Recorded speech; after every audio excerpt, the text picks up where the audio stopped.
Jadi kalau kita tidur pagi, itu bukan hanya meningkatkan risiko sakit diabetes, tapi penyakit-penyakit yang lain.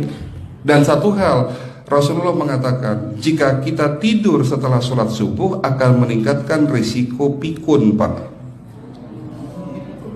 Pikun loh, Bu. Ya, Pak. Gampang pikun. Lah kalau kita sholat subuh menjelang maghrib setelah asar, apa yang terjadi? Islam melarang, kita dilarang oleh Nabi kita tidur menjelang maghrib, betul?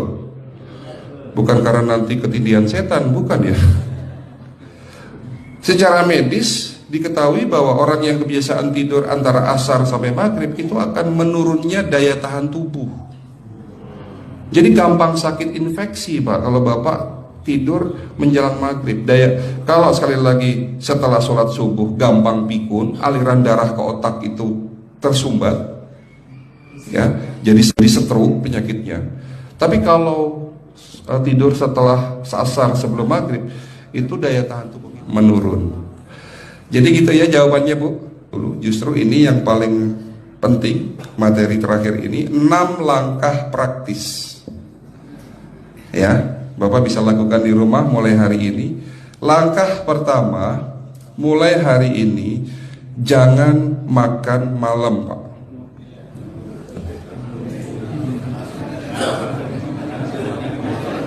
Ya, ala bisa karena biasa. Memang awalnya sulit, yang sudah kebiasaan makan malam itu sulit. Alasannya nanti nggak bisa tidur, Dok, betul ya? Nanti perutnya kembung, mual dan sebagainya. Itu karena kebiasaan. Dulu pun saya begitu. Tapi kalau sekali-sekali boleh, Pak. Misalnya diundang hajatan gitu, tetangga ada yang kawinan, hajatan, ya udah apa-apa, menghargai itu makan malam. Tapi sekali-sekali itu. Tapi kalau tiap hari ini yang nggak boleh, betul ya, Pak? Jangan makan berlebihan dan jangan makan malam. Makan sate boleh nggak, Pak? Boleh, siapa bilang nggak boleh? Sate itu, Bapak tahu daging kambing. Daging kambing, daging domba adalah makanan sehat, tidak berkolesterol. Yang kolesterol itu lemaknya, Pak. Tapi kalau Bapak makan daging murni, dagingnya tok, ya sehat, Pak. Yang nggak boleh itu santannya. Jadi makan gulai itu jangan, kalau gulai sate aja udah, ya, ataupun dibuat apalah, dibuat empal, ya. Oke, itu yang pertama. Yang kedua, tolong catat, jangan tidur larut malam, Pak. Batasan tidur jam berapa, Pak? Jam 11 paling telat harus sudah tidur. Kenapa? Apa penjelasan medisnya? Orang yang tidur di atas jam 11 akan terganggu fungsi livernya, Pak. Dimana liver kita ini fungsinya banyak. Ya, ada 500 fungsi liver loh, Pak. Fungsi jantung ada berapa, Pak? Fungsi jantung 1. Fungsi jantung tugasnya untuk mompa darah. Fungsi ginjal ada berapa?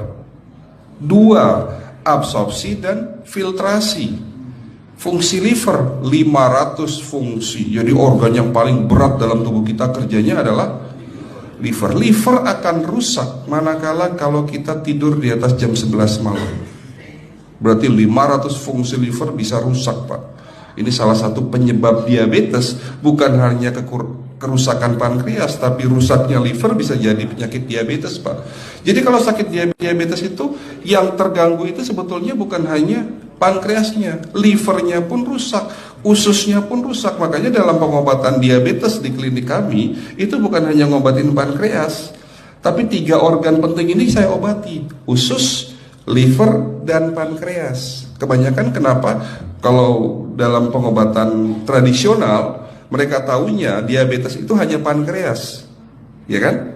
Tapi di sini dalam pengobatan holistik, orang yang kena liver itu 3 organ ini pasti rusak: usus, liver, dan pankreas. Salah satu penyebab dari kerusakan liver akibat kebiasaan tidur larut malam. Jadi salah satu penyebab diabetes pun bisa karena tidur larut malam. Ya, batasan tidur jam berapa? Sekali lagi, jam 11 harus sudah tidur pulas. Jadi jam 10, setengah 11 paling lambat kita harus tidur pulas. Nanti setelah jam 1 boleh bangun. Yang penting jam 11 sampai jam 1 ini harus tidur pulas. Jadi kalau Bapak mau sholat tahajud jam 2, setengah 3 ya monggo. Ya. Oke, itu yang kedua. Yang ketiga, air putih Pak dijaga 2 liter sehari. Bagaimana cara minumnya yang baik? Rasulullah sudah ngajarin kita ada 6 sunnah. Harus duduk, pakai tangan kanan, seteguk demi seteguk, membaca basmalah di saat minum, diakhiri dengan alhamdulillah, kan begitu. Ya, pagi hari minum 1 gelas, bangun tidur sebelum sholat subuh. Setelah sholat subuh boleh teh, tapi juga dibilas dengan 1 gelas air putih. Sebelum mandi nanti Pak, minum air hangat. Kalau Bapak mandinya pakai air dingin boleh, tapi sebelum mandi minum air hangat, biar tubuh kita ini jangan terlalu dingin di saat kita kena air dingin. Sampai maghrib pastikan 2 liter sudah masuk dalam tubuh kita. Malam mau tidur, tolong perhatikan Ibu ya, malam mau tidur jangan banyak-banyak minum. Nggak boleh minum malam itu segelas sampai 2 gelas mau tidur. Cukup seteguk 2 teguk saja. Karena kalau sampai kita minum mau tidur 1 gelas besar, ginjalnya malah rusak Pak. Ya. Oke, itu yang ketiga. Yang keempat, puasa. Lakukan puasa secara rutin, insya Allah kita sehat. Nah, untuk penjelasan atau materi puasa nanti bisa hubungin staf saya. Nanti di bulan Ramadan tahun ini, kalau memang masih ada slot 1 sampai hari ke-20, saya bisa mengisi manasik kesehatan yang berkaitan dengan manfaat puasa untuk kesehatan. Insya Allah kalau memang masih ada slot waktunya, karena kita di bulan Ramadan hanya 20 hari kita mengisi manasik. Ya, oke, itu yang keempat. Langkah keempat. Langkah 1, 2, 3, 4. Langkah kelima. Nah, sebelum saya menjawab yang kelima, saya ingin membacakan sebuah sabda Rasulullah. Rasulullah bersabda, di dalam tubuhmu ada segumpal daging. Jika segumpal daging itu sakit, akan sakitlah seluruh tubuhmu. Dan jika segumpal daging itu rusak, akan rusaklah seluruh tubuhmu. Apa itu segumpal daging? Segumpal daging itu adalah hati. Tapi ternyata yang dimaksud Rasulullah itu bukan liver Pak. Yang dimaksud Rasulullah adalah hati kita, roh kita, jiwa kita, perasaan kita. Kalau hati kita rusak, kita banyak penyakit hati, iri, dengki, sombong, takabur dan sebagainya. Penyakit fisik akan muncul dalam tubuh kita. Ya, tidak ada orang stres itu sehat, betul tidak Pak? Tidak ada orang yang suka marah-marah itu sehat, betul tidak? Bahkan Rasulullah mengajar senyum adalah ibadah. Senangkan orang lain, permudah urusan orang lain, insya Allah kita sehat. Ya, jadi itu langkah ke-5. Langkah 1 sampai langkah ke-5 sifatnya individual. Bapak bisa lakukan sendiri di rumah. Tapi langkah ke-6 ini butuh bantuan pihak dokter atau rumah sakit. Kira-kira langkah ke-6 apa Pak? Lakukan pemeriksaan sebelum sakit. Jadi periksa itu jangan nunggu sakit baru periksa. Jangan seperti kayak Bu Ustazah tadi, diajak periksa, jawabannya takut ketahuan penyakitnya. Setelah stroke baru datang ke klinik untuk minta diperiksa. Kalau sudah stroke susah nggak nyembuhinnya Pak? Kata kayak beliau nih, sudah 2 tahun tidak sembuh-sembuh karena sudah terlanjur stroke. Tapi kalau beliau melakukan general check up, mohon maaf ya Pak, kalau beliau melakukan general check up rutin, insya Allah tidak akan kena stroke, karena sebelum stroke sudah diobati dulu. Karena stroke ini bisa kita lihat dalam scanning dengan alat yang saya punya, insya Allah kelihatan ini.